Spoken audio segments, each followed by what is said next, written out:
నవరసంబులుకు నాట్య మయూరియై మూల శబ్దంబుల మోక్షహంస. నవరసంబులుకు నాట్య మయూరియై మూల శబ్దంబుల మోక్షహంస. పరమ పవిత్రమౌ పరమాత్మ గీతయే నేడు నాట్యం వాడుచుండెగనుమా. పరమ పవిత్రమౌ పరమాత్మ గీతయే నేడు నాట్యం వాడుచుండెగనుమ. మునిరతనార్యులు మోదిల్లు శిష్యుండు, మునిరతనార్యులు మోదిల్లు శిష్యుండు సహజాచలుని కంఠ శబ్దరీతి. అజ్ఞానతిమిరంబులంతంబుజేయ అనాదిబోధను వినుము ఆర్యులార. అజ్ఞానతిమిరంబులంతంబుజేయ అనాదిబోధను వినుము ఆర్యులార. వినుము ఆర్యులార. తెలిపే జ్ఞానేశ్వరుల్ గీతన్ దివ్య రీతి. తెలిపే జ్ఞానేశ్వరుల్ గీతన్ దివ్య రీతి. ఆణిముత్యమీ గ్రంథము అచలులార. ఆణిముత్యమీ గ్రంథము అచలులార. ఆదరించిరి గీతను అచల ఋషులు గురుని వాక్కుగా గ్రహించి గురుతుగనుడు. ఆదరించిరి గీతను అచల ఋషులు గురుని వాక్కుగా గ్రహించి గురుతుగనుడు. శ్రీ గురుభ్యో నమః. ఓం నమో భగవతే వాసుదేవాయ. ఓం నమో నారాయణాయ. ఓం నమః శివాయ. గీతా జ్ఞాన యజ్ఞ దైవ కార్యక్రమంలో పాల్గొనే సదవకాశాన్ని కల్పించిన విద్యాసాగర్ గురువు గారికి, వెంకటేశ్వర గురువు గారికి శ్రోతలందరి తరపున ధన్యవాదాలు, వందనాలు. ఈనాటి కార్యక్రమంలో పాల్గొన్న ఆత్మస్వరూపులైన శ్రోతలందరికీ కూడా కైవల్యాశ్రమం తరపున మా హృదయపూర్వక స్వాగతం, వందనాలు. ఈనాటి కార్యక్రమంలో భాగంగా ఈ రోజు మేలుకొలుపుల్లోని 6 చరణాలు పఠించి తర్వాత అంశానికి వెళ్దామండి. పరశురాముని సీతారాముల భజన నిత్యము సేయుటాయను. బాగుగా శేష భావము బయలులో లేదాయన్. ఆత్మా మేలుకొనవే. ఆత్మా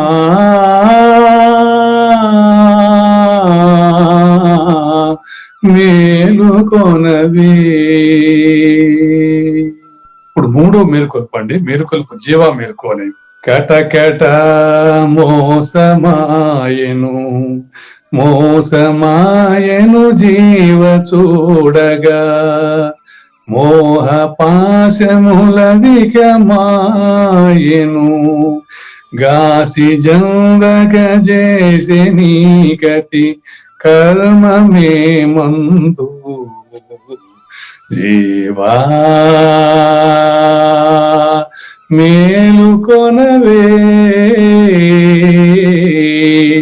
జీవా మేలుకొనవే. కల్పశతముల కన్న మిక్కిలి కాలమాయను తిరిగి చూడగా. అల్ప సుఖమని కలలో మురియుచు ఆడుచున్నావు. జీవా మేలుకొనవే. జీవా మేలుకొనవే. కోటి జన్మములెత్తియును శతకోటి దుఃఖములను భవించుచు నాటి మాటలు దలచుకొంటి నాటు నీ మదికి జీవా మేలుకొనవే జీవా మేలుకొనవే 21,600 జరుగు హంసలు తరుగునాయు హరిహరాదులు వచ్చి నిలిచిన ఆగది తనువు జీవా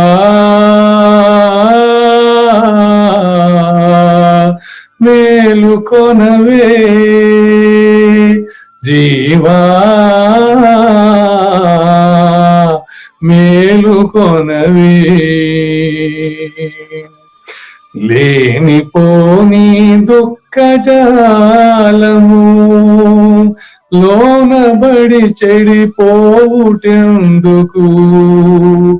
మానవ మానంబులని నీ మమత విడలేవు మానవ మానంబులని నీ మమత విడలేవు జీవా మేలుకొనవే జీవా మేలుకొనవే. పాంచజన్యం పూరించిన నగారాలో ఈనాటి ప్రశ్న పంపిన వారికి ధన్యవాదాలండి. ఇది ప్రశ్న కాని ప్రశ్న, ఒక సత్శిష్యుడు కాని శిష్యుని యొక్క అజ్ఞాన స్థితిని అయోమయమైన స్థితిని తెలియజేసేటువంటి ప్రశ్న. ఇక ప్రశ్న వివరాలకు వెళ్దామండి. పంచభూతాత్మకమైన మానవుడు పంచభూతాత్మకమైన జగత్తులో కనిపించే, చూసే, ఉపయోగించే, తయారయ్యే ప్రతి వస్తువు కూడా, ఇంకా చెప్పాలంటే నీరు కూడా కేవలం పంచభూతాల్లో ఒకటైన భూమి నుంచి వెలికి తీసిన లేదా భూమి నుంచి ఉద్భవించిన వాటితోనే తయారు చేయబడ్డాయి అనేది సత్యం. అది మనిషి కట్టుకునే వస్త్రాలు గాని, వాడుతున్న కరెన్సీ గాని, గ్రంథాలు గాని, బంగారం గాని, వెండి గాని, మనిషి ఉండే ఇల్లు గాని, ప్రయాణించే వాహనం గాని, వాహనంలోని పెట్రోల్ గాని, ఆ కారును తయారు చేసిన యంత్రాలు గాని అన్ని భూమి ఆధారంగానే సృష్టించబడ్డాయి. ఒక్క విద్యుత్ శక్తి మాత్రం నీరు, వాయువు, అగ్ని, భూమి ఆధారంగా ఉత్పత్తి చేయబడుతోంది. ఈ పంచభూతాలకు కారణమైన పరబ్రహ్మం యొక్క సాకార ప్రతిరూపాలైన దేవతా విగ్రహాలు, శివలింగాలు కూడా భూమి నుంచే ఉద్భవించలేదా? వాటిని మనం కొలుస్తున్నాం కదా. ఆఖరికి మహత్తులు ప్రదర్శించే మహనీయులు కూడా ఒక ఫలాన్నో, ఒక విగ్రహాన్నో, ఒక ఖనిజ రూపమైన బంగారాన్నో, విభూతిని గాని అన్ని భూతత్వమైనవే కదా సృష్టిస్తున్నారు. తెలుసుకుంటే కావడి కొయ్యే కొండలు మన్నే, బ్రతికే మాయా జగమే మిథ్య, ఇది కాదనలేని సత్యం. అంటే పంచభూతాత్మకమైన మనిషి, పంచభూతాల ఆధారంగా భగవంతునిచే సృష్టించబడిన మనిషి తాను కల్పించుకున్న విషయ వస్తు ప్రపంచం గురించే ఆరాటపడుతున్నాడు. అది సరే, గురువు బోధించిన అచల పరిపూర్ణ స్థితి యొక్క జ్ఞానం ఏమైంది? క్షుణ్ణంగా అంతా గురువు నుంచి తెలుసుకున్నానని చెప్పుకునే శిష్యులు కూడా మనిషిని సృష్టించిన విషయ వస్తు ప్రపంచం కోసం ఆరాటపడటం ఏమిటి? వారికి బోధ సరిగ్గా అర్థం కాలేదా, లేక వారికి మాయ కప్పటం వల్ల చేస్తున్నారంటారా? మీ అభిప్రాయం చెప్పగలరు. గురువు గారు కార్యక్రమం ప్రారంభించమని కోరుతున్నానండి. గురువే సర్వలోకానాం భిషజే భవరోగిణాం నిధయే సర్వ విద్యానాం దక్షిణామూర్తయే నమః. నేటి ప్రశ్న బాగుందండి. ప్రశ్నను మీరు ఆ విధంగా మరలిచినట్టున్నారు. కొంచెం చాలా బాగుంది. అయితే మీకు క్లారిటీ ఇస్తే ఇప్పుడు శ్రోతలందరికీ క్లారిటీ ఇచ్చినట్టే లెక్క. మీరు చెప్పింది అందరికీ అర్థమైందండి. అందులో ఒక పాయింట్ చెప్తాను, అందులోనే సమాధానం వాళ్ళు వెతుక్కుంటారు. ఇప్పుడు ఉమ్, ఉమ్. ఏం చెప్పారు, మనిషి ఎందుకు పతనం అవుతున్నాడు అనేది ప్రధానం. అది గురువుని బోధించి బోధ విని కూడా ఎందుకు పతనం అవుతున్నాడు. అది బాగుంది. రాను రాను ఏమైందంటే గురు పరంపరలోనే ఎక్కడో కల్మషం జరిగిందండి. ఉమ్, గురు పరంపర ముందంతా కర్తృత్వం లేకుండా ఉండేదండి. ఉమ్, రాను రాను ఏమైందంటే ముందు గురువులు రాజస్థానాల్లో గురువులు ఉండినా వాళ్ళ సొంత ఆస్తుల్ని పెంచుకునే ప్రయత్నం వాళ్ళు చేయలేదు.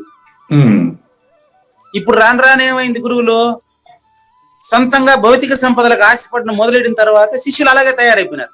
ఉమ్, ఉమ్, అందుకే మానవ పరిణామ క్రమంలో ఏమైందంటే, అందుకనే మొదట సత్యయుగం అంటారు, అప్పుడు ధర్మం 4 పాదాల మీద నడిచింది అంటారు. ఉమ్, రాను రాను ఏమైంది, కనిపించే వస్తు సేవల్ని ఉపయోగించుకోవాలి అనేటువంటి భౌతికమైన ప్రక్రియలోకి గురువు కూడా దిగజారడం వల్ల ఇది కాలక్రమేణా ఇప్పటికీ ఈ విధంగా తయారైందండి. కళని నిజం అనుకునే పరిస్థితి వచ్చిందండి. అందుకని కళ దృష్టాంతంగా ఈ రోజు పరిపూర్ణ ప్రబోధ సృష్టించాల్సిన అవసరం వచ్చిందండి. ఎంతసేపు మాట ఎత్తితే నాయన కళ్ళలో ఉంది, ఏమన్నా ఉందా, ఇది కూడా అట్లాంటిదే అని చెప్పాల్సిన పరిస్థితి ఎందుకు వచ్చిందంటే అందుకే వచ్చిందండి. కాబట్టి ఇప్పుడు మళ్ళీ ఏం చేయాలి దీన్ని? ఇప్పుడు నాటకాలు, ఇప్పుడు వీధి నాటకాలు పూర్తిగా ప్రక్షిప్తమయ్యాయి, మళ్ళీ ప్రోత్సహించాలి. ఆ విధంగా భగవద్గీత జ్ఞానం కూడా తెరువబడినటువంటి ముక్తి ద్వారమే భగవద్గీత. భగవద్గీత జ్ఞానం ఇంత క్లారిటీగా ఉంటే ఈ రోజు ఏర్పడినటువంటి గురువులు భగవద్గీత మనకు పనికిరాదు అని పక్కన పెట్టడం వల్ల వచ్చినటువంటి ఇబ్బంది అండి ఇది. అవునండి. అది కేవలం వినికిడి జ్ఞానంతో గురువులు అయిపోయిన వాళ్ళంతా వాళ్ళ శిష్యులు అలాగే తయారవుతారు. అందుకని అలా వచ్చిందండి. నెక్స్ట్ ఇందులో ఒక సవరణ ఏంటంటే, ప్రశ్నలో చిన్న సవరణ ఏంటంటే, ఏం చెప్పారు, అన్ని భూమి నుంచే తయారైతే ఈ విద్యుత్ మాత్రం ఎట్లా తయారవుతుందన్నారు? విద్యుత్ మాత్రం నీరు అన్ని అంటే అప్పుడు మన హైడల్ గానీ సోలార్ ఇవన్నీ ఉన్నాయి కదా. చెప్తా కానీ మీకే ఒక కనువిప్పు చూడండి, అంటే శ్రోతలకే. ఏం లేదండి, విద్యుత్ తయారయ్యేది మీరు చెప్పినట్టు ఎక్కడి నుంచి తయారైనా దానికి కావాల్సింది ఎర్త్ లేకుండా అది పనిచేయదండి. స్పష్టంగా చెప్పారు. మేల్ ఫీమేల్, ఒకటి ప్లస్ ఒకటి మైనస్ అంటారు. అవును అవును. అన్ని చోట్ల ట్రాన్స్ఫార్మర్ పెట్టి భూమి ఆధారంగానే విద్యుత్ కార్యరూపంలో దాలుస్తుంది. అవును అవును. అంటే ఏమర్థం, నేను అనేటువంటి గుర్తు తయారు చేసిన దాన్ని నేనే అనుభవిస్తూ ఆనందిస్తూ ఉన్నాను, కానీ నన్ను మర్చిపోయాను. ఇప్పుడు నేను నన్ను మర్చిపోయి నన్ను ఒక్కడిని గుర్తు తెచ్చుకోలేకుండా ఉన్నా. ఇంకా అంటే కేవలం నేనెవరిని అనే నా పంచాక్షరిని విశ్లేషణ చేసుకోలేకుండా ఉన్నాను ఇప్పుడు నేను. అందరూ గమనించాల్సినటువంటి ముఖ్య విషయం ఏంటంటే, ఎక్కడి నుంచి ఏది తయారైనా అనుభవించే నేను నిజమనుకున్నంత వరకు నీకు నిజం తెలియదయ్యా. అనుభవించే నేను అబద్ధం అని తెలిస్తేనే నీకు నిజం తెలుస్తుందండి. బాగా గుర్తుపెట్టుకోవాలి. దీనికే ఈ యొక్క జ్ఞానేశ్వర్ల ఈ యొక్క చతురాక్షరి 4 మంత్రాలండి. వాళ్ళు నలుగురు బిడ్డలు 4 మంత్రాలండి జ్ఞానేశ్వర్లు. జ్ఞానేశ్వర్ల పేర్లు వరుసగా వాళ్ళన్న నివృత్తి, ఈయన పేరు జ్ఞానము, తమ్ముడి పేరు సోపానము, చెల్లెలి పేరు ముక్తి అండి. వీళ్ళ నలుగురిని గురించి సమయానుకూలంగా నేను చర్చిస్తాను ఇక్కడ. ఈ రోజు 32వ రోజు అనుకుంటాను. అవునండి, అవును గురుగారు. 32వ రోజు శ్రీమద్ భగవద్గీత జ్ఞానేశ్వర్య జ్ఞాన యజ్ఞంలోకి అందరికీ సాదర స్వాగతం. ముందుగా కృష్ణ ప్రభువుల విషయం తెలుసుకొని మీ యొక్క మేలుకొలుపు గేయానికి విశ్లేషణ చేసి ఈ రోజు పూర్తి చేసి దుర్యోధనుని పలుకులకి అమంగళం పాడి రేపటి శ్రీకృష్ణ పరమాత్మ దర్శనం రేపు ఉంటుంది. సమయానుకూలంగా అన్ని మీకు చర్చిస్తానండి. ముందుగా కృష్ణ ప్రభువులు. 2వ అధ్యాయం గురు శిష్య అన్యోన్య దర్శనం. గురుబోధలోని విషయాన్ని గురువు తెలిపిన విధంగానే శిష్యుడు దర్శించుట. మీరాజ్ఞ ఇచ్చి ఉంటిరి నేరుపుతో బయలు నెరుక నెరిగించి పైన్ పేరనతు ఎరుకనని ఇట్లా రీతిని ఎరుకపరచు మయ్యా మ్రొక్కేను అనుమానము జయకీయడను సారేకు మీ పాద జలజయుగ్మము నా హృత్సారసమున నిల్పి సల్పుచు పూజను అయ్యా మ్రొక్కేను అనుమానము జయకీయడను. చివర కందార్థ దరువు 31వ కందార్థ దరువు. అయ్యా, నన్ను అనుమానించకండి. నిరంతరం మీ పాదపద్మములను నా హృదయంలో నిలిపి పూజిస్తున్నాను. నేర్పుతో బట్టబయలు ఎరుకను తెలిపి ఎరుకను విడిపిస్తానని మీరు నాకు మాట ఇచ్చారు. అట్లే చేయండని శిష్యుడు మొక్కెను. ఇది శ్రీమద్భాగవత కృష్ణదేశిక ప్రభువులు రచించిన ద్వైతాద్వైత రహిత పరమతత్వమైన గురు శిష్యాన్యోన్య దర్శనము అనే 2వ అధ్యాయానికి భావార్థ ప్రదీపిక సమాప్తము. జై సద్గురు మహారాజుకి జై. శ్రీకృష్ణ దేశిక ప్రభువులు తన 2వ అధ్యాయాన్ని ముగించి రేపు అచల లక్షణం మొదలు పెట్టబోతారు. అదేవిధంగా స్వామి వినిపిస్తుంది కదా, పడుతుంది గురుగారు. కృష్ణ ప్రభువులు ఎలాగైతే తన 2వ అధ్యాయాన్ని ముగించి 3వ అధ్యాయాన్ని అచల లక్షణం మొదలు పెట్టబోతారో, మన శ్రీమద్ భగవద్గీత జ్ఞానేశ్వర్య జ్ఞాన యజ్ఞంలో కూడా దుర్యోధనుని పలుకులకి అమంగళం పాడి అతన్ని పంపించేసి రేపు మనం కృష్ణ పరమాత్మ దర్శనం చేయబోతున్నాం. దానికి దీనికి మధ్యలో ఈరోజు సంధియుగం. సంధిలో గురుభక్తి కొరవడింది కాబట్టి కృష్ణ ప్రభువులు చిట్ట చివరగా గురుభక్తిని పెంచుకోమని చెప్పి మీ యొక్క మేలుకొలుపు గాయం ద్వారా తెలియజేశారు. చూడండి, పరశురామ సీతారామ స్వామి భజన నిత్యం చేయడం వల్ల ఇక్కడ కృష్ణ ప్రభువు లేడు. మీరు చెప్పిన మేలుకొలుపు మొదటి వాక్యమే. అంటే వాళ్ళ గురువు గారి భజన చేయటం వల్ల ఇక్కడ శిష్యుడు ఉంటే బోధ చెప్పలేడయ్యా. నిజంగా నేను శిష్యుడు అని చెప్పినంత మాత్రాన గురు శిష్యులు లేని విషయాన్ని తెలిసి ఉంటేనే ఈయన నిజాన్ని చెప్పగలడండి. ఇప్పుడు చూడండి, శిష్యుడని కృష్ణ ప్రభువులు కల్పించిన శిష్యుడు అంటున్నాడు, అయ్యా మీరు ఆజ్ఞ ఇచ్చుంటిరి. చూడండి, నేరుపుతో బయలును ఎరుకను ఎరిగించి పేరనతును అని చెప్పారు. ఈ పేరణతో అనే దానికి వ్యాఖ్యానాలు చాలా మంది చాలా చోట చదివాను నేను. పేరణతో అంటే ప్రేరణతో అని రాసుకుంటాను, చూశాను. అది ప్రేరణ కాదు. అంటే ఇక్కడ చెప్పేవాడు ఉంటే బోధ చెప్పలేడు, చెప్పేవాడు లేకుండా చెప్తేనే బోధ వస్తది. గురువు ద్వారానే రావాలి అది. నేనంటే ఇక్కడ నేను చెప్పలేనండి. అందుకనే మీకు మోగోడు మాట్లాడుతున్నాను, మూకం కరోతి వాచాలం అని ప్రకటించడం జరిగింది. దయచేసి నన్ను మోగవాణ్ణిగా భావించి మీరు మా గురువు గారు చెబుతున్నారని మా గురువు వాక్యంగా మీరు వింటే అప్పుడు మీకు కూడా భక్తి కుదురుతుందండి. అక్కడ వింటున్న వారు మీరు ఎంచుకున్నటువంటి గురువు చెప్తున్నట్టుగా వింటే ఇంకా బాగా భక్తి కుదురుతుందండి. ఒక్కటే చెప్తున్నాడు, అధ్యాయం చివర ముగింపు పలుకులు చెప్తున్నాడు శిష్యుడు. చూడండి, గురువు గారు మీరేం చెప్పారు, 26ది చెప్తానన్నారు, 25లో 25, 26లో లేదని చెప్తానన్నారు. అదే ఇక్కడ చూడండి, మీరేం చెప్పారు, ఉన్న పరిపూర్ణాన్ని ఉన్నట్టు చెప్పి లేని ఎరుకను లేనట్టు తెలియజేస్తానన్నారు. తెలిసిన ఎరుకను విడిపిస్తానని చెప్పారు. అది కదా నేను చేసిన ప్రతిజ్ఞ. గురువు గారు ఇచ్చిన మాట అదే కదా. మళ్ళీ చెబుతున్నా చూడండి, ఉన్న పరిపూర్ణంలో లేని ఎరుకను ఎరిగించి ఆ పరిపూర్ణం ఉంది, నేను లేదనే విషయాన్ని కూడా విడిపిస్తానని మాట ఇచ్చేశారు. నేను అదే దృష్టితో ఉన్నాను. దయచేసి నాకు ఆ పరిపూర్ణం ఎలా ఉంటుందో తెలియజేసి లేని ఎరుకను కూడా తెలియజేసి ఎరుకను విడిపించండి. మీరేం అనుమానం చేయొద్దండి, మీరు చెప్పినట్టే నేను వింటాను. సారెకు మీ పాద జలజ యుగ్మము. ఇప్పటికే గురుమంత్ర సిద్ధుడై ఉంటే పాద జలజ యుగ్మము, ఆయన యొక్క భౌతికమైన పాదాలకి మంత్రం ఇచ్చినటువంటి ద్వాదశి షోడశి అనేటువంటి 2 పాదాలకి ఏం తేడా లేదని చెప్పి తెలిసి నేను మొక్కుతున్నాను, నేను వినయంతో నేను అడుగుతున్నాను, నాకు చెప్పండి అని ఆ యొక్క శిష్యుడు అడగడంతో ఆ యొక్క కృష్ణ ప్రభువుల 2వ అధ్యాయం పూర్తయిందండి. ఇప్పుడు మీ మేలుకొలుపు గేయంలో చూస్తే నిజంగా అది దుర్యోధనుడికి సమన్వయం అవుతుంది. చూడండి, కటకట మోసమాయని ఈ మోసాన్ని దుర్యోధనుడు గుర్తించట్లేదండి. కోటి జన్మములో నాటి మాటలు తలుచుకొని చూడమంటున్నాడు. వీళ్ళు తలుచుకునేటువంటి ఆలోచన దుర్యోధనుడికి లేదండి. చూడండి, గురువుకి పూర్తిగా దాసోహమైన శిష్యుడికే ఉంటుందండి. కోటి జన్మలు అంటే మళ్ళీ ఇక్కడ కర్మ సిద్ధాంతం తీసుకుని రావట్లేదండి. ఇప్పుడు మానవుడుగా ఉన్నాక మళ్ళీ కర్మ సిద్ధాంతం పూర్తిగా నమ్మడం ఏంటంటే, ఒకసారి ఆలోచించండి, కర్మ సిద్ధాంతాన్ని ఎందుకు తెలియజేస్తారంటే కర్మ లేనిదని తెలియజేయటకు తెలియజేస్తారు. కోటి జన్మలు ఇప్పుడు మీ ఎదురుగా కనిపిస్తున్నటువంటి ఎన్నో జన్మల్లో కూడా ఆహార నిద్ర భయ మైథునమే కదా, వేరేముంది? అన్నిటికీ 21,600 హంసలు జరుగుతూ ఉండేటప్పుడు శ్వాస జరుగుతూ ఉంటే ఆయుష్ తరిగిపోతూ ఉండేది. ఆ ప్రతి జీవికినా ఒక మానవుడికేనా? అందరికి. చూడండి, మీరేమనుకుంటున్నారంటే భేద భావంతో చూసే వాళ్ళకి నేనేం చేయలేనండి. ఇప్పుడు అభేద భావం చూపిస్తాను చూడండి. అభేద భావం చూపిస్తాను. 21,600 సార్లు జరిగేది ఏంది? అది ఈ పక్క ఆ పక్క తిరిగేది ఏంది? గాలినా వేరేదనేనా? గాలే కదా. ప్రాణ, అపాన, వ్యాన, ఉదాన అనేది మనుషులకు పెట్టింది. 5 వాయువులు. ఒక గాలి 5 రకాలుగా పనిచేస్తాడు, మానవుల్లో కాదు.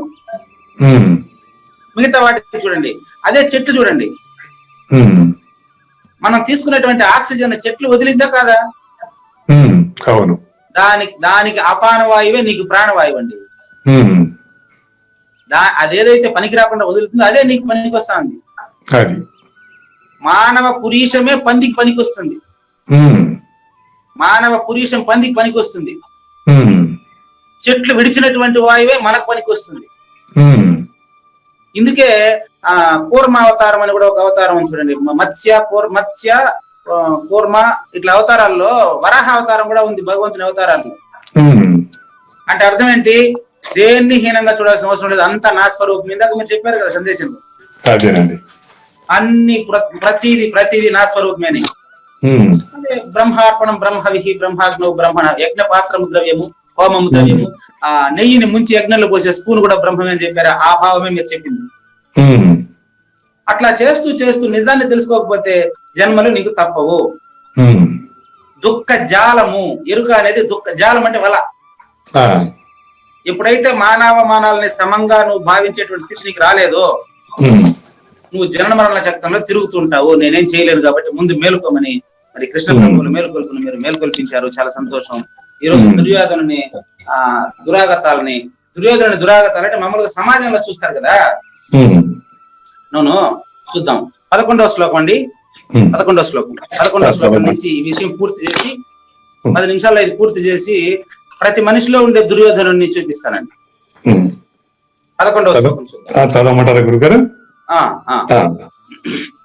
అయనేషు చ సర్వేషు యదా భాగమవస్థితాః భీష్మమేవాభిరక్షन्तు భవంతః సర్వ ఏవ హి.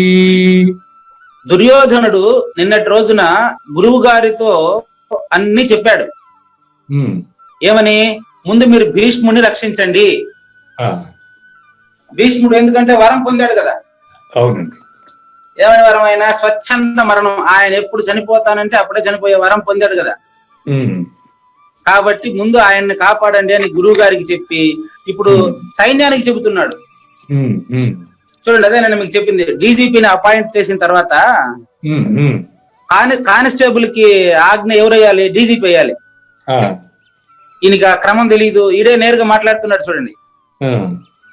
చూడండి భేద బుద్ధి అంటే ఇతనికి ఒక స్థిరత్వం లేదనమాట.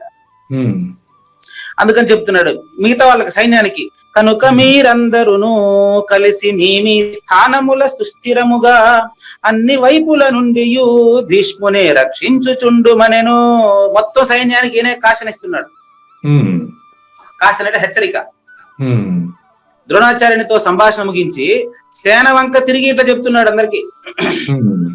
ఇప్పుడు మీ సేనా దళములను సన్నాహం చేసుకోండి.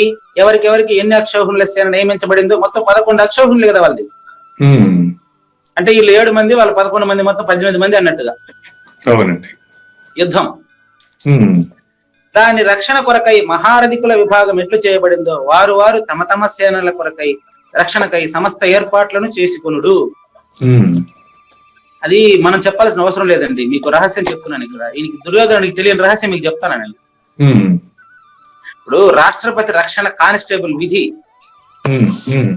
రాష్ట్రపతి కానిస్టేబుల్ కి తెలుసు కదా. అవును. ఆ ధైర్యంతో రాష్ట్రపతి ఉండిపోవాలంతే. రాష్ట్రపతి వచ్చి కానిస్టేబుల్ తో మాట్లాడి రక్షణ పొందాల్సిన అవసరం రాష్ట్రపతికి ఉందా? లేదు. ఆ పని డీజీపీ చూసుకుంటాడండి. ఇది లింక్ అన్నమాట. కానీ రాష్ట్రపతి దానికి తగిన జాగ్రత్తలు కానిస్టేబుల్ ఉంటది. కానీ అంత స్థిరత్వం లేదు కాబట్టి ఈడు మరి రాజాది రాజు యువరాజు అయి ఉండి కూడా ఈడు మళ్ళీ నేరుగా మొత్తం సైన్యంతో మాట్లాడుతున్నాడండి. అంటే ఇతని మనసులో స్థిరత్వం లేదు. చూడండి మరి మీరంతా భీష్ముల వారి ఆజ్ఞను శిరసావహింపుడు ఇట్లా ఆజ్ఞాపించిన పిమ్మట మళ్ళీ దుర్యోధనుడు మళ్ళీ గురువు అయిపోతా. చూడండి, వాళ్ళతో ఒక మాట మాట్లాడతాడు, మళ్ళీ గురువు గారితో మాట్లాడతాడు.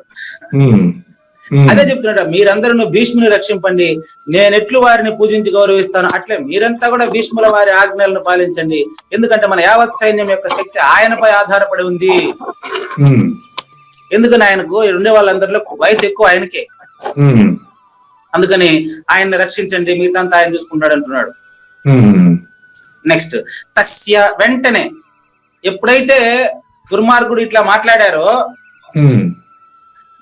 తాతగారు వెంటనే ఏం చేస్తున్నాడు, తస్య సంజనయన్ హర్షం కురు వృద్ధ పితామహ సింహనాదం నినద్యోచ్చైః శంఖం దద్మౌ ప్రతాపవాన్. ఏం చేస్తున్నాడు ముందుగా అంటే, దుర్యోధనుని మాటలకు భీష్ముల వారు మిక్కిలి సంతోషం పొంది ఒక గొప్ప అట్టహాసం చేశాడు. అట్టహాసం అంటే మీకు ఐడియా ఉందండి? పెద్ద నవ్వు అంటే అదే గొంతుతో ఇతన్ని పొగిడాడు కదా, భీష్ముడిని పొగిడాడు కదా, ఇప్పుడు వానికి సంతోషం చేకూర్చాలి కదా. ఎప్పుడైతే తాతను పొగిడారో మనవడికి సంతోషం చేకూర్చదలచి ముందు స్వరం వినిపించాడు, హా అన్నట్టుగా ఒక పెద్ద అట్టహాసం చేశాడు భీష్ముడు. తర్వాత శంఖం నోట్లో పెట్టిండు. ఈ భీష్ముల వారు చేసిన రణఘోష అంటే నోటితో అరిసినటువంటి అరుపే ఉభయ సేనల్లో ఒక పెద్ద చెప్పరానంత ప్రతిధ్వని కలుగు చేసింది. దీన్ని మీకు ఎలా పోల్చాలంటే, మామూలుగా మీరు మేలుకొలుపు పాడతారే అట్లాంటిది అనమాట. అంతవరకు చర్చల్లో ఉన్నటువంటి యుద్ధం ప్రారంభమైపోయింది అని అర్థం వచ్చేటట్టుగా ముందుగా నోటితో ఒక కాశనిస్తారు. ఇక్కడ మన వాళ్ళు బోధ ఇంటూ ఎవరైనా అట్లా నిద్రపోతున్నారు అనుకోండి, మీటింగ్ లో చూసాం మనం, జై సద్గురు మహారాజుకి అంటారు. వాళ్ళంతా జై అంటే అప్పుడు మేలుకునేది మళ్ళీ ఉపన్యాసం చెప్పేది అనమాట. అదేవిధంగా హరికథ జరుగుతుంది అనుకోండి, అప్పుడు ఏం చేస్తారు, హరికథలో చూసారా శ్రీమద్ రమణ గోవింద, ఒకసారి గోవింద పెట్టారంటే నిద్రపోతా ఉండే వాళ్ళతో ఒకసారి లేసుకుంటారని. అట్లా నోటితో అరిసిన తర్వాత అప్పుడు ఆ నోటితో అరిసింది ఎట్టుందో చూడండి. ఆ ప్రతిధ్వనితో పాటు భీష్ముల వారు తమ వీర్యము కొలది తమ అలౌకిక శంఖమును పూరించిరి. ఆ తర్వాత శంఖం ఊదాడు. ఈ ఘోష ఏదైతే ఉందో ఇది ఈ శంఖ ఘోషము, ఇది ఆ రణఘోష, ఈ శంఖ ఘోష. ఆయన నోటితో అరిచిన అరుపు, ఈయన శంఖం ఊదింది. ఇది ఒక్కసారిగా ముల్లోకములకు చెవుడు కలిగించెను. అంత గొప్ప శబ్దం అర్థం, ఆకాశము పగిలి భూమి పడినట్లుగా ఉన్నదా నేను. ఎంత అన్నా ఇది అజ్ఞానమే, అజ్ఞానానికి విజ్ఞానం ఎట్లుంటుందో రేపు చూస్తారు. ఆ సమయంలో ఆకాశము గర్జించెను, సముద్రము ఉప్పొంగెను. ఏం చేసిన పంచభూతాలని ఉంటుంది చూడండి, రేపు వస్తుంది పంచభూతాలకు అతీతమైన శబ్దం వస్తుంది, రేపు చూడండి కావాలని. అదేంటబ్బా పంచభూతాలకు అతీతమైన శబ్దం, రేపు చూడు. ఎందుకంటే చీకట్లో ఉండేటప్పుడు వెలుగురు కనపడదు కదా.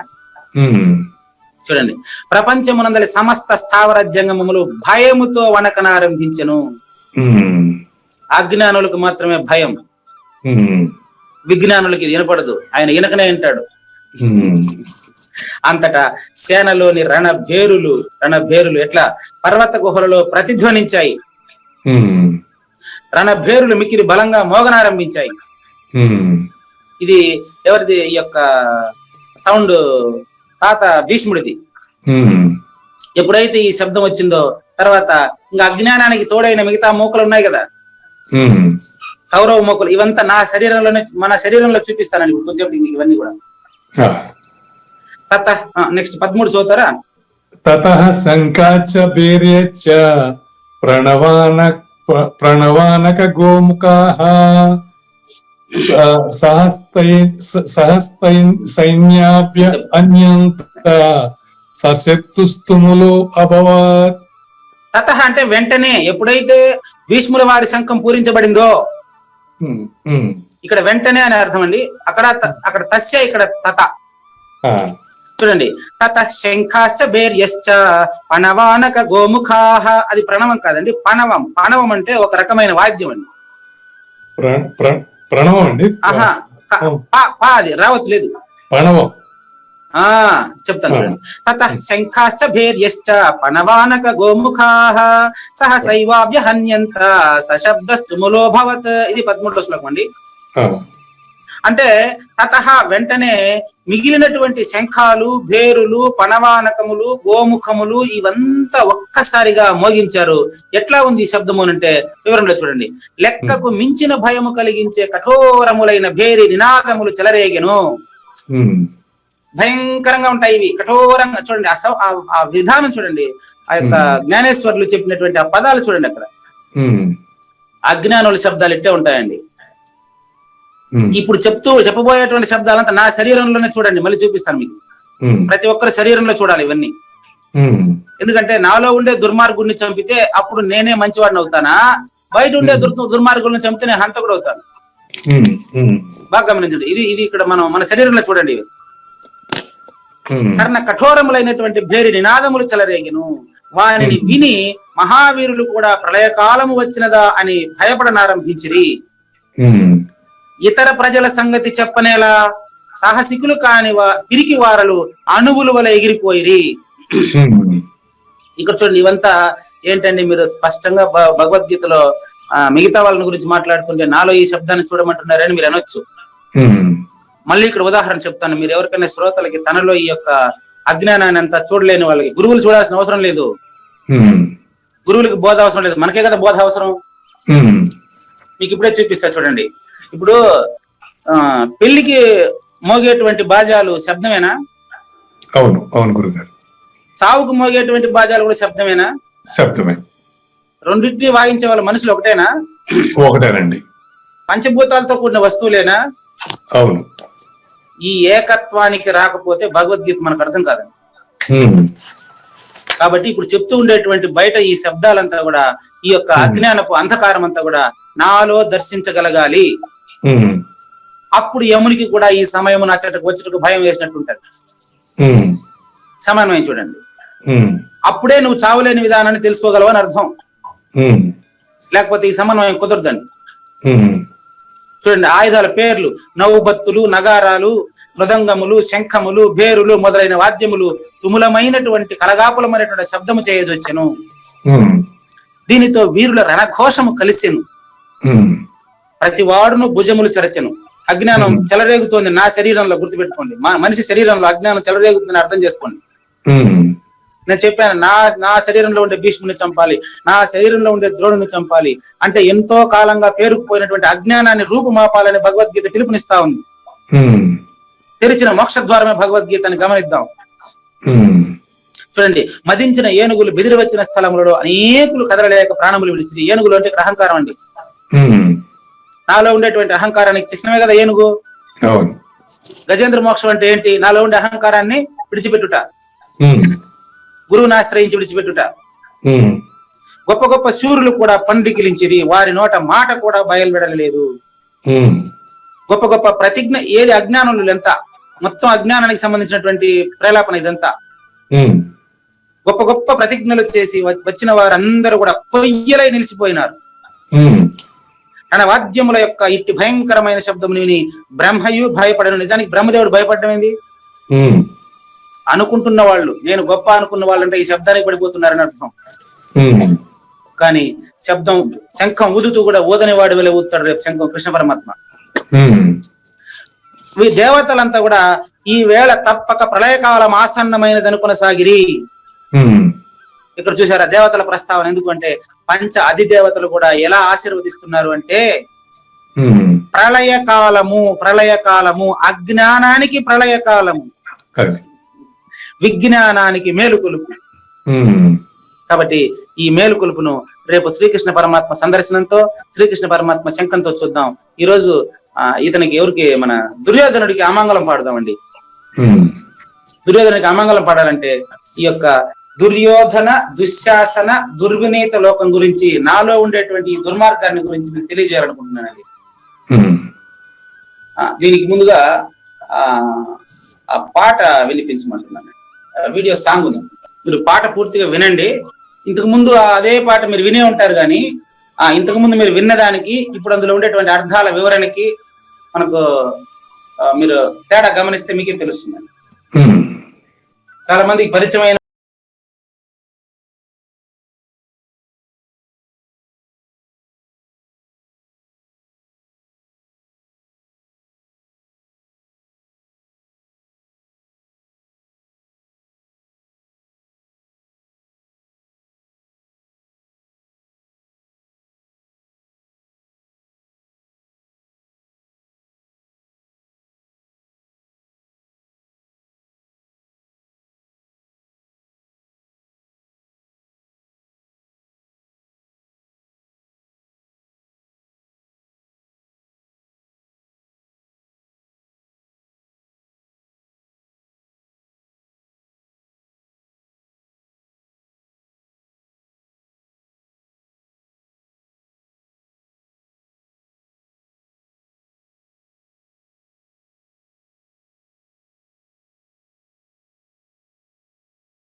కపట గురువులపై వికట కవి ప్రతిఘటన అండి.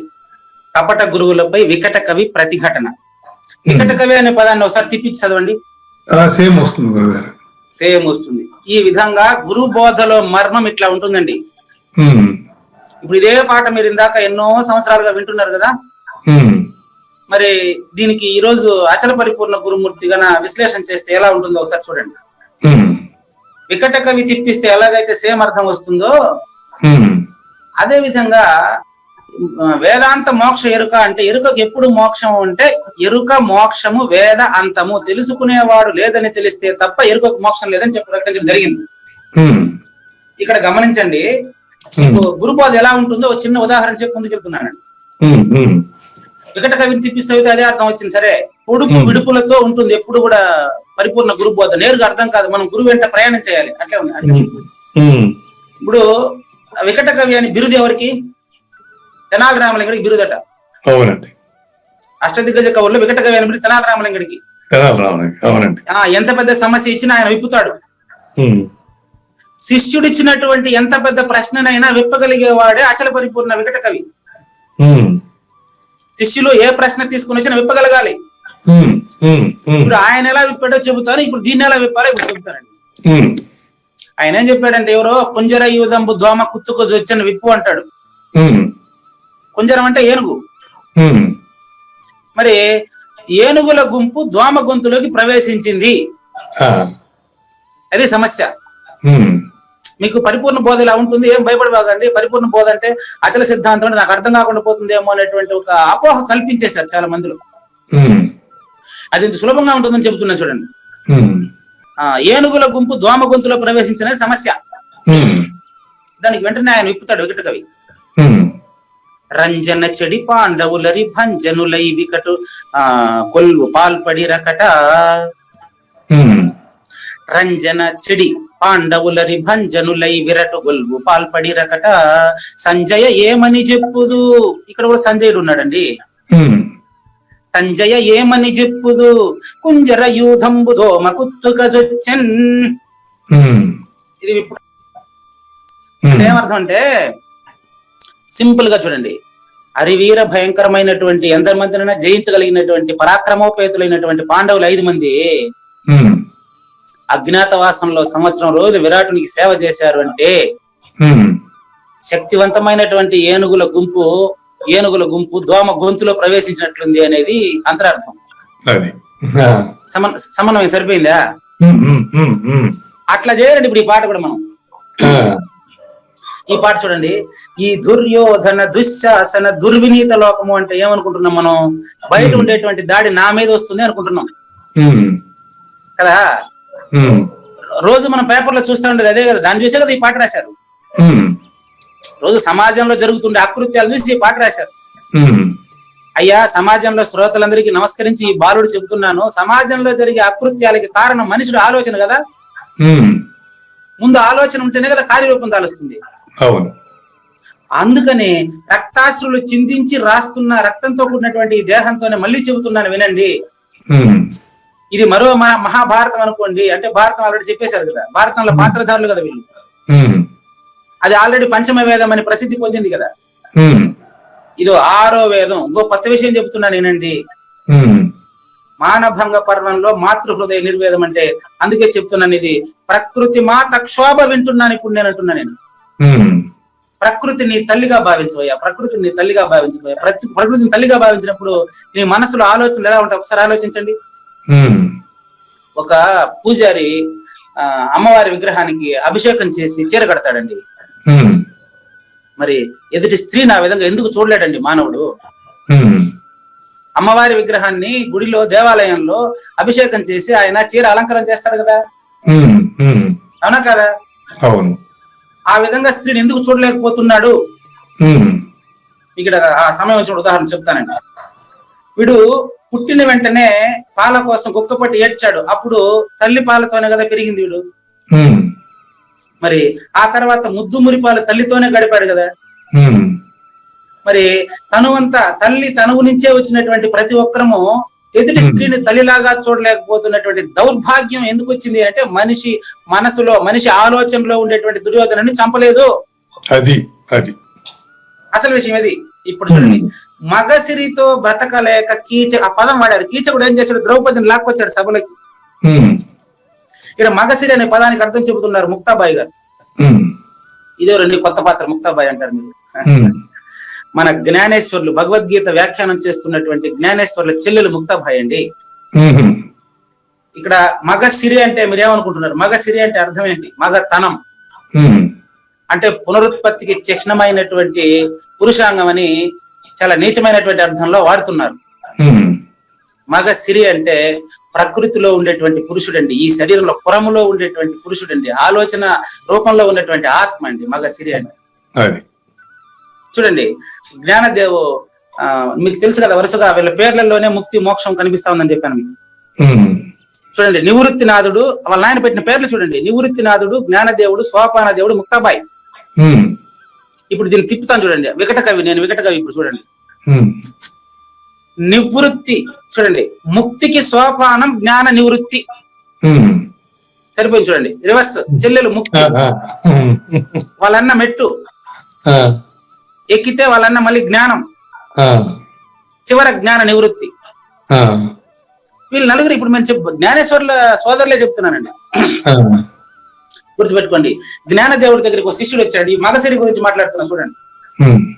మగసిరి ఎందుకు ఈయనకి సిగ్గు వచ్చిందో తెలియదు నాకు. చూడండి అంటే అవగాహన లేదండి, సరైన అవగాహన లేకుండా నీకు సిగ్గు వచ్చింది. చూడండి జ్ఞానేశ్వర్ల దగ్గరికి ఒక శిష్యుడు వస్తాడండి.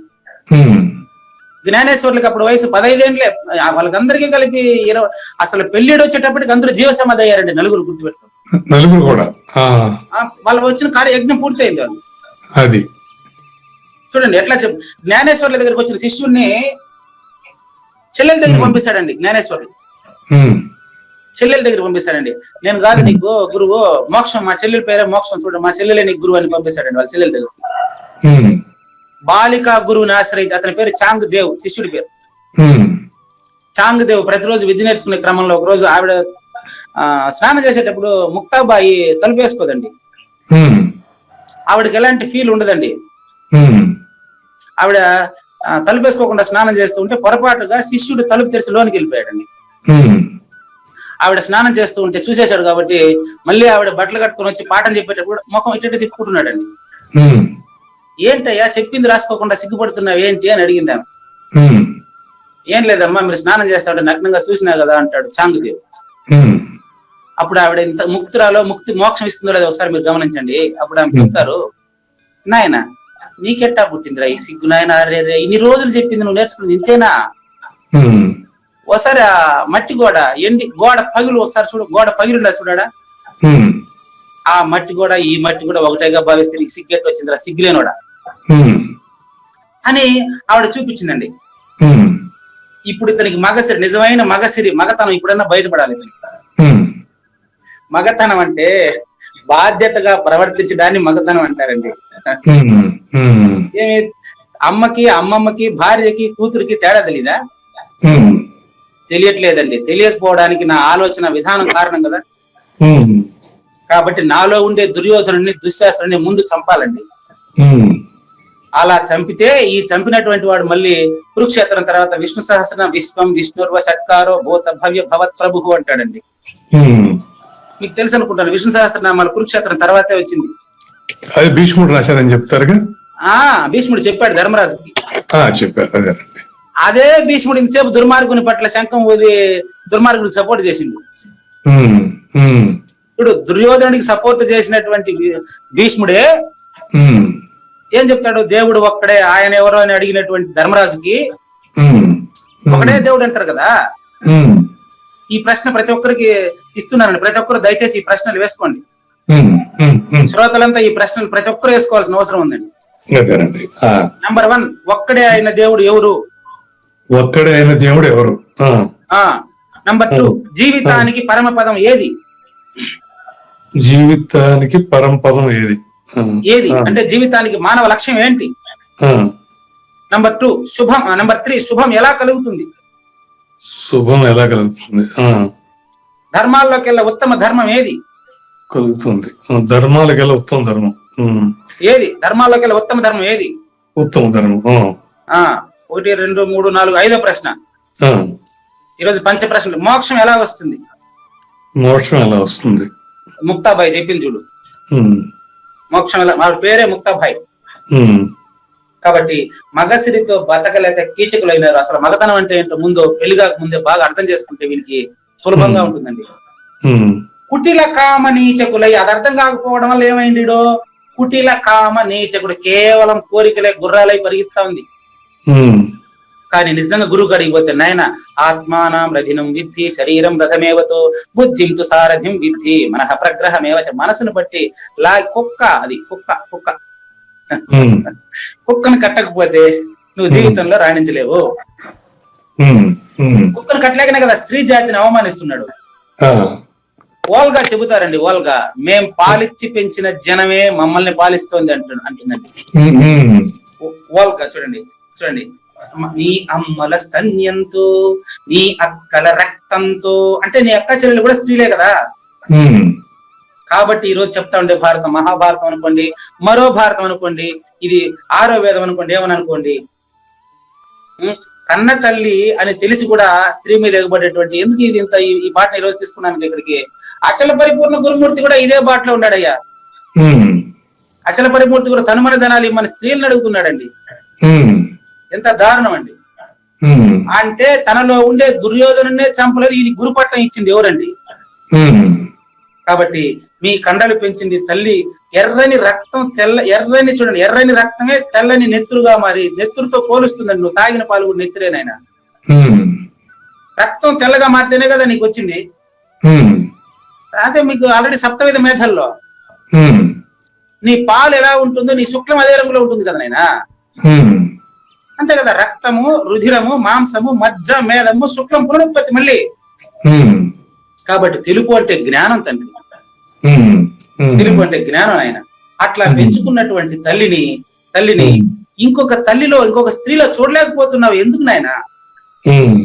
ఒక్కసారి నువ్వు, అందుకనే ముందంతా గురుకులాలు ఉండేవి, ఇప్పుడు గురుకులాలు లేకపోవడంతో ప్రతి వాడు ఎవరంటే వాడు గురువు అయిపోవడంతో ప్రతి భారతి సతిమానం చంద్రమతి మాంగళ్యం మర్మస్థానం కాదది నీ జన్మస్థానం అంటాడు. మర్మస్థానం అంటే ఇప్పుడు చూడండి, ఇంతకుముందు మగసీరే అంటే పురుషాంగం అనుకున్నాడు, ఇప్పుడు మర్మస్థానం అంటే స్త్రీ యోని అనుకుంటాడు తిక్కోడు. ఏం చేద్దాం?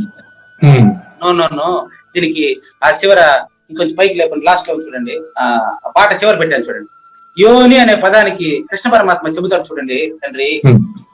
యోని అంటే మమ యోనిర్మహద్ బ్రహ్మ తస్మిన్ గర్భం దధామ్యహం సంభవ సర్వభూతానాం తతో భవతి భారత సర్వయోనిషు కౌంతేయ మూర్తయః సంభవంతి యా తాసాం బ్రహ్మ మహద్యోనిః అహం బీజప్రదః పితా అంటాడు.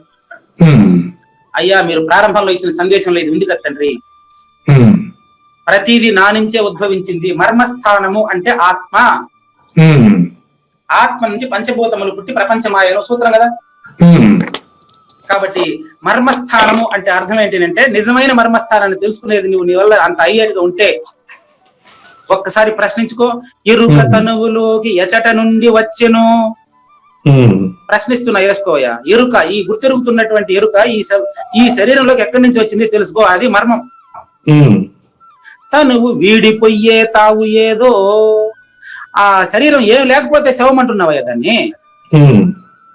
గురువు చూపకున్న గనుట సాధ్యము కాదు విమల పూర్ణ బోధ వినుమ మనసు.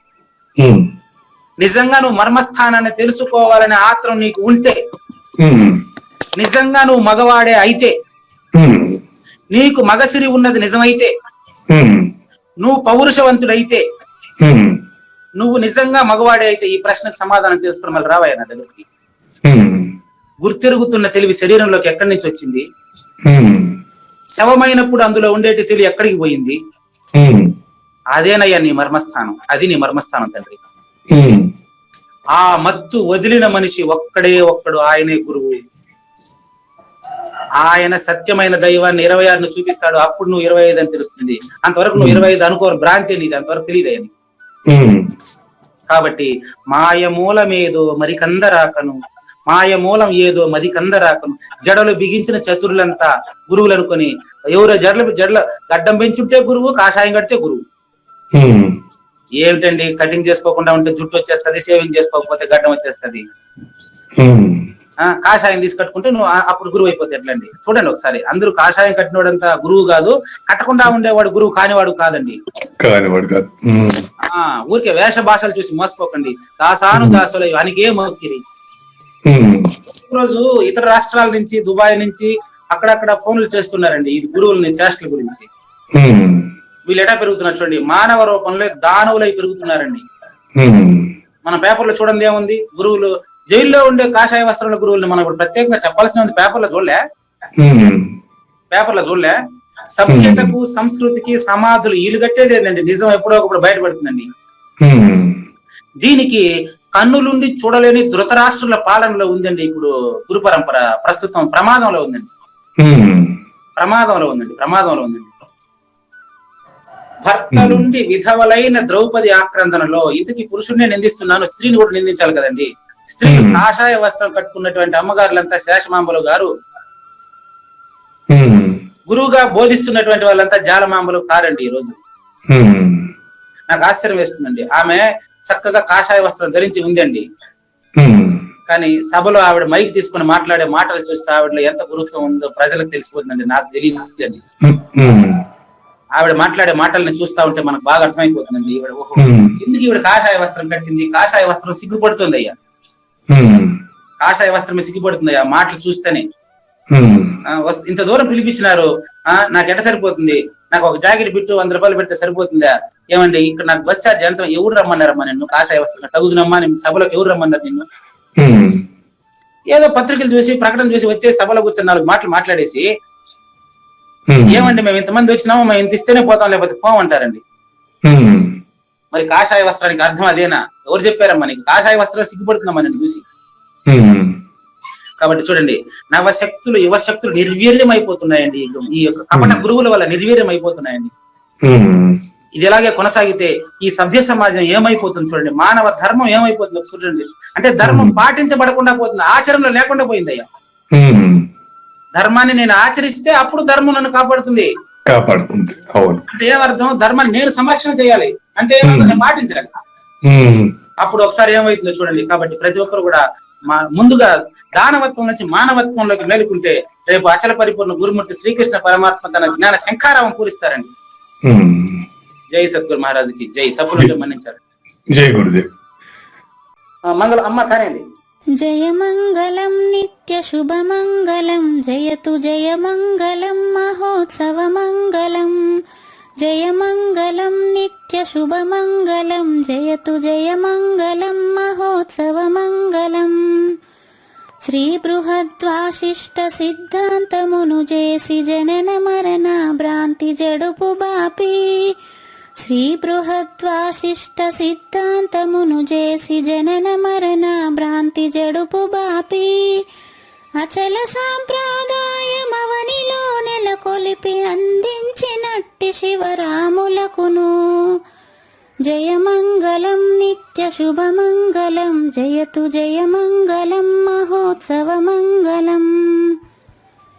మెప్పైన బోధల తిప్పలు బాపిన అప్పయ్య మంత్రియు అచల గురులు. మెప్పైన బోధల తిప్పలు బాపిన అప్పయ్య మంత్రియు అచల గురులు. పరశురామ సీతారామ స్వామి ప్రభులు నరసింహ యోగి గురువర్యులకును. జయ మంగళం నిత్య శుభ మంగళం జయతు జయ మంగళం మహోత్సవ మంగళం. కంద కందార్థముల నందించి బృందముకు రంది పాపిన కృష్ణ ప్రభువునకును. కంద కందార్థముల నందించి బృందముకు రంది బాపిన కృష్ణ ప్రభువునకును. పలుకులా కందనిది పరబయలు ఇది అని పలికిన ఫీల్కాన లక్ష్మణునకు. జయ మంగళం నిత్య శుభ మంగళం జయతు జయ మంగళం మహోత్సవ మంగళం. ఫీల్కాన లక్ష్మణుల ప్రియ శిష్యవర్యుండు అవధూతయని పేరావనియందు. ఫీల్కాన లక్ష్మణుల ప్రియ శిష్యవర్యుండు అవధూతయని పేరావనియందు. పాఠాలు నేర్పించి పీఠాలు ఏర్పరచి శంఖబాపి పరమేశ్వరవదూతకు. జయమంగళం నిత్య శుభమంగళం జయతు జయమంగళం మహోత్సవమంగళం. బట్టబయలున ఎరుక పుట్టనే లేదని బాలాజీ సింగు ఈ కీలు తెలిపే. బట్టబయలున ఎరుక పుట్టనే లేదని బాలాజీ సింగు ఈ కీలు తెలిపే. మూలమూలేనట్టు ఎరుకేమి లేదని తెలియజెప్పిన మునిరత్నమార్యులకును. జయమంగళం నిత్య శుభమంగళం జయతు జయమంగళం మహోత్సవమంగళం. నరస్వప్నము వంటి సురస్వప్నమిది అని పరిపూర్ణదర్శినిని ప్రకటపరచి. నరస్వప్నము వంటి సురస్వప్నమిది అని పరిపూర్ణదర్శినిని ప్రకటపరచి. సహజాచల రాజయోగి సద్గురు కృపచే సాంప్రదాయక గురుల సరసన జేరే. జయమంగళం నిత్య శుభమంగళం జయతు జయమంగళం మహోత్సవమంగళం. నిష్కల్మషానంద నిజ గురుని శిష్యుండు లింగమూర్తి లిపిని పొందుపరచి. నిష్కల్మషానంద నిజ గురుని శిష్యుండు లింగమూర్తి లిపిని పొందుపరచి.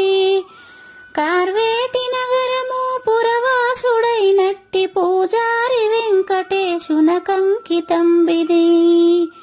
జయమంగళం నిత్య శుభమంగళం జయతు జయమంగళం మహోత్సవమంగళం. జయమంగళం నిత్య శుభమంగళం జయతు జయమంగళం మహోత్సవమంగళం. జై సద్గురు ప్రభు మహారాజ్ కి జై. శ్రోతలందరి తరఫున వెంకటేశ్వర గురు గారికి ధన్యవాదాలు చెప్తూ శాంతి మంత్రం పఠిస్తానండి. ఓం పూర్ణమదః పూర్ణమిదం పూర్ణాత్ పూర్ణముదచ్యతే పూర్ణస్య పూర్ణమాదాయ పూర్ణమేవా అవశిష్యతే. ఓం తత్సత్. ఓం శాంతి శాంతి శాంతి. హరి ఓం. శ్రీ గురుభ్యో నమః. అశరీరం సర్వదా అస్తి శరీరం రహితం సదా. అయమేవ సద్యో ముక్తిః అన్యథా భ్రమకారణం